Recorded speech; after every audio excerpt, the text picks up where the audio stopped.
ஒரு அழகான ஆறு, ஒரு அற்புதமான அருவி. இந்த இடத்த சாமானிய மக்களோட ஒரு குற்றாலம் அப்படின்னு கூட வர்ணிக்கலாங்க. இதற்கு உள்ளார போறதுக்கு கட்டணமா வெறும் 5 ரூபா தாங்க வசூலிக்கிறாங்க.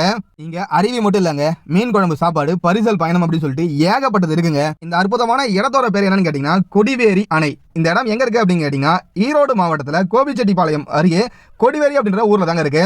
இந்த ஊர்ல வர பவானி ஆறு அப்படின்ற ஒரு அழகான ஆத்துக்கு குறுக்கால தான் இந்த பிரம்மாண்டமான தடுப்பணையை கட்டியிருக்காங்க. இந்த தடுப்பணையை கடந்து பவானி ஆத்தோட நீர் அருவியா கொட்டுதுங்க. அந்த அற்புதமான அருவியில குளிக்கிறதுக்கும் இந்த அழகை பார்த்து ரசிக்கிறதுக்கும் ஏகப்பட்ட மக்கள் வராங்க. எவ்வளவு மக்கள் வந்தாலும் அவங்கள அன்போட வர இருக்குது இந்த கொடிவேரி தடுப்பணை. கிட்டத்தட்ட ஒரு 15-20 அடி உயரத்துல இருந்து தண்ணி அருவியா கொட்டுதுங்க. இதுல குளிக்கும் போது உடம்பு அப்படியே மசாஜ் பண்ண மாதிரி இருக்கு. அது மட்டும் இல்லாம இந்த இடத்துல வருடம் முழுவதும் தண்ணி வந்துகிட்டே இருக்குங்க. அது ஒரு சிறப்பான விஷயம் அப்படின்னு சொல்லலாம். இங்க அருவி மட்டும் இல்லங்க, இங்க பரிசல் சவாரியும் இருக்குங்க. பரிசல் சவாரியோட கட்டணம் மிக மிக குறைவுங்க.